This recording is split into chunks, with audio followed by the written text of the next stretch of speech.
cảm thấy thật vui và nhiều hạnh phúc đồng hành với quý vị đến với kênh Bậu Kể Chuyện Ma hôm nay. Chuyện ma vong theo tận cùng, hành trình cắt duyên âm ở Đà Lạt. Hải ngồi co ro trong quán cà phê ven đường, nhìn màn sương Đà Lạt buông dày đặc bên ngoài cửa kính. Trời chưa khuya lắm, nhưng con đường phía trước đã vắng hoe. Tiếng gió rít khe khẽ qua tán cây mang theo cái lạnh thấu xương. Từ khi đặt chân đến thành phố này, Hải liên tục có cảm giác có ai đó đang theo sau mình. Chuyện bắt đầu từ 1 tháng trước khi Hải liên tục gặp cùng một giấc mơ. Trong mơ, anh đứng giữa một cánh rừng thông mịt mờ. Cách đó không xa, một cô gái mặc áo dài trắng đứng quay lưng lại. Mỗi lần anh định bước đến, cô lại thì thào, "Đừng bỏ em." Nhưng khi Hải cố nhìn rõ mặt cô, giấc mơ lập tức kết thúc, để lại cảm giác lạnh buốt chạy dọc sống lưng. Ban đầu, anh cho rằng mình chỉ mệt mỏi do công việc. Nhưng những dấu hiệu kỳ lạ bắt đầu xuất hiện ngoài đời thực. Điện thoại tự mở những bản nhạc lạ, gương trong phòng tắm đọng hơi nước với dấu tay mờ ảo, và đôi khi anh thấy bóng người thấp thoáng ngoài cửa sổ, dù anh ở tận tầng 5. Hoảng sợ, Hải tìm đến một thầy bói có tiếng. Người thầy chỉ lắc đầu, trầm giọng nói, "Cậu bị vong theo rồi. Không phải vong thường đâu, là duyên âm oán hận. Nếu không cắt sớm, là sẽ có chuyện chẳng lành." Lời thầy khiến Hải lạnh toát người. Anh lập tức xin nghỉ việc vài ngày, cùng 2 người bạn thân, Phong và My, lên Đà Lạt, nơi có một ngôi chùa chuyên làm lễ cắt duyên âm. Tuy nhiên, ngay từ khi đặt chân đến đây, mọi thứ càng trở nên kỳ lạ hơn. Vừa xuống xe, một bà lão bán hàng ven đường bỗng nắm chặt cổ tay Hải, móng tay bà sắc lạnh, đến rợn người. Đôi mắt bà lấp lánh như nhìn thấu điều gì đó kinh khủng. "Cậu, có chắc là muốn bỏ nó không?" Hải giật mình rụt tay lại. Cơn gió lạnh thổi qua. Khi nhìn lại, bà lão đã biến mất giữa màn sương. Hải đứng lặng người, tim đập thình thịch. Bà lão vừa nắm tay anh, biến mất chỉ trong tích tắc. Phong và My đi trước một đoạn, quay lại gọi lớn, "Hải, sao đứng đơ ra thế?" Hải lắc đầu, cố gắng bỏ qua cảm giác bất an. Nhưng khi cả ba bước vào khách sạn, cơn rùng mình lại ập đến. Sảnh vắng lặng, chỉ có một nhân viên ngồi sau quầy lễ tân, dáng người gầy guộc, mặt cúi thấp như thể đang ngủ gục. My tiến đến gọi, "Anh ơi, tụi em đặt phòng trước rồi." Không có tiếng trả lời. Phong nhíu mày, vỗ nhẹ lên quầy. Cộc cộc, bất chợt người nhân viên ngẩng đầu lên. Đó là một gương mặt xanh xao, đôi mắt trũng sâu đầy tĩnh lặng. Anh ta nhìn chằm chằm vào Hải, đôi môi khẽ nhếch lên như một nụ cười méo mó, rồi trầm giọng, "Anh Hải, phòng 207, có người, chờ anh ở đó rồi." Hải sững người. Anh chưa hề nói tên mình, không khí lạnh buốt đột ngột bủa vây. Từ xa một tiếng cười khe khẽ vang lên trong hành lang tối om. My nuốt khan kéo tay Hải, "Lên phòng đi, chỗ này." Lạ quá. Phòng 207 nằm ở cuối hành lang. Cửa phòng có vẻ cũ kỹ hơn những phòng khác. Tay nắm cửa lạnh buốt kim loại vừa lấy từ tủ đá. Hải chần chừ mở cửa. Cách bài trí bên trong giống hệt như trong giấc mơ của anh. Một luồng hơi lạnh đột ngột lướt qua gáy Hải. Tấm gương lớn đối diện giường bỗng mở dần, hơi nước lan ra như có ai đó vừa thở sát vào bề mặt kính. Rồi chậm chậm từng nét chữ hiện lên. "Anh còn nhớ lời hứa của mình không?" Mực máu nhỏ xuống nền gạch. Hơi lạnh trong phòng ngày càng buốt giá. Hải lùi lại, mắt dán chặt vào dòng chữ đỏ tươi trên gương. "Anh còn nhớ lời hứa của mình không?" "Lời hứa gì?" Hải thì thầm, cổ họng khô khốc. My dùng mình kéo tay Hải, "Chúng ta ra ngoài đi, phòng này có gì đó không ổn." Nhưng đúng lúc đó, đèn phòng chớp tắt liên hồi. Một luồng gió mạnh thốc qua dù cửa sổ vẫn đóng kín. Tấm rèm lay động để lộ một bóng người đứng ngay góc phòng. Là một cô gái mặc áo dài trắng, tóc dài rũ rượi, che hết khuôn mặt. Phong thở hắt ra, cố giữ bình tĩnh. "Ai vậy? Đừng có giỡn." Cô gái không đáp. Từng bước chậm rãi, nàng tiến về phía Hải. Mỗi bước đi của cô để lại vệt nước loang lổ trên sàn, như thể vừa bước ra từ một nơi ẩm ướt hay từ một cái hồ lạnh lẽo nào đó. Hải run rẩy, cố lùi về phía cửa, nhưng chân như bị ghim chặt xuống nền nhà. Một giọng nói nhẹ như hơi thở vang lên, "Anh quên rồi sao?" Tôi không biết cô là ai." Hải bật thốt. Đột nhiên, đèn vụt tắt, cả căn phòng chìm trong bóng tối. Bất chợt, một bàn tay lạnh buốt áp lên má Hải. Mùi nước ao tù tanh nồng như bùn đất bốc lên. Cô gái ghé sát vào tai anh, giọng thì thào, "Đừng rời xa em lần nữa." Bỗng dưng một tiếng hét xé toạc không gian. Phong bật đèn pin điện thoại lên. Căn phòng trống rỗng. Cô gái biến mất, nhưng trên tấm ga giường trắng tinh, một dấu tay ướt sũng nước vẫn in rõ rệt. Hải nắm chặt lấy cổ tay mình, hơi thở dồn dập, cảm giác một vòng tay vô hình vẫn đang ôm chặt lấy anh, không chịu buông. Hải thở dốc, tay vô thức siết chặt cổ tay lạnh buốt của mình. Cảm giác như ai đó vẫn còn ở đó, ôm lấy anh, bám giết không buông. Phong lia đèn pin khắp phòng, giọng run rẩy. Có ai thấy chuyện quái gì đang xảy ra không? Không ai trả lời. Bầu không khí nặng trịch, căng thẳng đến nghẹt thở. Bất chợt, Mi khựng lại. Cô chỉ tay vào tấm gương đối diện giường. Trong gương không có ba người họ.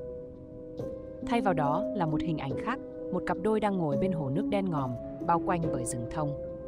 Người con trai là Hải. Hải sững sờ. Trí óc anh đau nhói như có ai vừa xuyên một mũi kim vào đầu. Giọng nói khe khẽ vang lên trong căn phòng tối. Anh đã hứa mà. Bên trong gương, cô gái mặc áo dài trắng nắm lấy tay Hải. Mái tóc dài che lấp nửa khuôn mặt, nhưng qua lớp phản chiếu mờ ảo, anh thấy rõ gương mặt mình, đang mỉm cười, ánh mắt dịu dàng. Ký ức đã bị chôn vùi bấy lâu nay. Bất chợt, hình ảnh trong gương rung lên bần bật, nước từ đâu đó trào ra, loang lổ khắp nền nhà, lạnh ngắt như vừa tràn lên từ lòng hồ sâu. Hải ôm lấy đầu từng mảnh ký ức ùa về. Một buổi tối sương mù, anh đứng cạnh bờ hồ cùng một cô gái. Gương mặt cô mờ nhạt nhưng ánh mắt đượm buồn. Anh sẽ không bỏ rơi em đúng không? Hải đã gật đầu. Nhưng chuyện sau đó là gì? Tại sao anh không nhớ? Tiếng gõ cửa bất ngờ vang lên. Cộc cộc. Ba người giật mình, âm thanh rợn người vang lên từ cánh cửa phòng đang khóa chặt. Phong tái mặt, giọng khẽ run. Ai đó? Cánh cửa bất ngờ mở ra dù không ai chạm vào. Bên ngoài một màn sương trắng dày đặc, và ngay giữa hành lang tối om một bóng người đứng đó đợi sẵn. Bóng người ngoài hành lang đứng bất động giữa màn sương dày đặc. Hải nín thở, cảm giác gai lạnh chạy dọc sống lưng. Dáng vẻ ấy quá quen thuộc. Cô gái mặc áo dài trắng, cô không bước vào phòng, cũng không lên tiếng, chỉ đứng đó nhìn chằm chằm vào Hải. Hải, đóng cửa lại! Mi hoảng loạn hét lên. Nhưng Hải như bị thôi miên, đôi mắt không thể rời khỏi bóng người đó. Lần này anh thấy rõ gương mặt cô, xanh xao, mắt trũng sâu, đôi môi tím tái như đã chìm dưới nước từ rất lâu. Anh đã quên em thật rồi sao? Giọng nói của cô vang lên, không còn là tiếng thì thào mà trở nên sắc lạnh, đầy uất hận. Bất chợt đèn trong hành lang nhấp nháy dữ dội, những bóng đen mờ ảo lấp loáng trong màn sương, như có thứ gì đó đang bò trườn khắp bức tường và sàn nhà. Cô gái chậm rãi giơ tay về phía Hải. Anh phải đi với em. Bàn tay cô bỗng vươn dài ra một cách dị dạng, những ngón tay lạnh lẽo gần chạm vào cổ Hải. Bỗng dưng, một tiếng tụng kinh vang lên từ phía xa.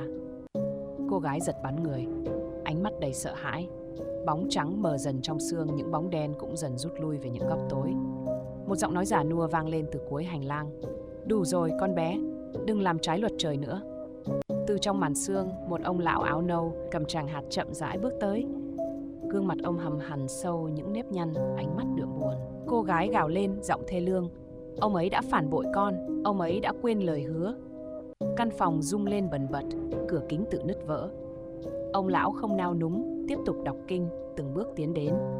Hải đau nhói trong đầu, một mảnh ký ức khác bất chợt hiện ra rõ ràng. Anh đã từng nắm tay cô gái này giữa màn sương mờ Đà Lạt. Nhưng rồi anh đã làm gì? Anh đã phản bội lời hứa như cô nói ư? Hải quay cuồng trong cơn đau đầu dữ dội. Ký ức mơ hồ bỗng chốc hiện ra rõ rệt như một bộ phim tua ngược. Đêm hôm đó, Hải đã đứng bên hồ Tuyền Lâm, sương mù giăng kín nước hồ đen thẳm. Bên cạnh anh, cô gái trong tà áo dài trắng khẽ siết tay anh, giọng run rẩy. Anh đã hứa sẽ mãi bên em, đúng không? Hải nhớ lại, anh đã do dự. Trong lòng anh, tình yêu với cô đã phai nhạt. Anh đã có những dự định khác, một tương lai khác mà không có cô. Anh xin lỗi. Hải đã thì thầm rồi buông tay. Cô gái mở to mắt, nỗi đau đớn hiện rõ trong ánh nhìn. Cô lùi lại, nước mắt lăn dài rồi cô rơi xuống hồ. Mặt nước gợn sóng dữ dội, nhưng Hải đã không lao theo. Anh đã quay lưng bỏ đi, cô gái ấy đã chết. Hải hét lên, đầu óc như muốn nổ tung, ký ức đột ngột chấm dứt, kéo anh về thực tại. Cô gái vẫn đứng đó, mắt đỏ hoe, oán hận lẫn đau thương. Anh đã bỏ mặc em, để em chết một mình trong lạnh lẽo. Mặt đất dưới chân Hải nứt toác, nước đen trào lên, lan rộng như muốn kéo anh xuống vực sâu vô tận. Hải, tỉnh lại đi! Mi hét lên, nắm chặt lấy tay anh. Nhưng anh không còn cảm nhận được gì nữa. Một bàn tay lạnh ngắt siết chặt cổ anh, kéo anh lùi dần về phía bóng tối. Cô gái thì thầm bên tai, anh phải trả giá. Cảm giác bị chìm xuống nước, tràn ngập toàn thân. Lồng ngực Hải bóp nghẹt, hơi thở yếu dần. Đột nhiên, một vòng tràng hạt quấn chặt lấy cổ tay Hải, kéo anh về phía ánh sáng. Ông lão đứng đó, mắt nhắm nghiền, tụng niệm liên hồi. Oang có đầu, nợ có chủ. Nếu con không chịu buông bỏ, sẽ mãi mãi không thể siêu thoát. Cô gái hét lên đau đớn, cả căn phòng rung chuyển dữ dội. Ánh đèn chớp tắt lần cuối, rồi tất cả chìm vào bóng tối. Bóng tối bao trùm, không gian tĩnh lặng đến nghẹt thở. Hải mở mắt, trước mặt anh, cô gái áo dài trắng đang khóc, đôi mắt vẫn đầy oán hận nhưng xen lẫn nỗi đau khôn nguôi. Em đã chờ anh suốt bao năm. Cô tiến gần, bàn tay lạnh buốt vuốt nhẹ lên má Hải. Cái chạm ấy không còn căm phẫn, mà chỉ còn bi thương. Anh đã sai. Hải thì thầm, mắt anh đầy hối hận. Nước mắt cô gái rơi xuống, hòa vào màn sương lạnh lẽo. Đột nhiên, ông lão niệm chú mạnh hơn. Chuỗi tràng hạt trong tay ông phát sáng rực rỡ. Cô gái quay ngoắt lại, đau đớn hét lên. Không, em không muốn đi. Mặt đất rung chuyển dữ dội, gió lạnh tràn vào như một cơn bão. Những bóng đen quằn quại gào thét, bị cuốn vào xoáy nước dưới chân. Hải chồm tới, nắm lấy tay cô lần cuối. Hãy đi đi, và được yên nghỉ. Đôi mắt cô long lanh, như muốn khắc ghi hình ảnh cuối cùng của anh. Hẹn anh, ở kiếp sau. Lời thì thầm tan vào không khí. Cô mỉm cười, rồi biến mất vào màn sương. Căn phòng lặng đi, những tiếng gió rít cũng ngừng lại. Hải gục xuống sàn, tim đập dữ dội. Ông lão khẽ thở dài, đặt tay lên vai Hải. Nghiệp duyên đã dứt, cũng đến lúc con học cách buông bỏ. Ngoài kia, bình minh dần hé sáng, xua đi màn đêm u ám.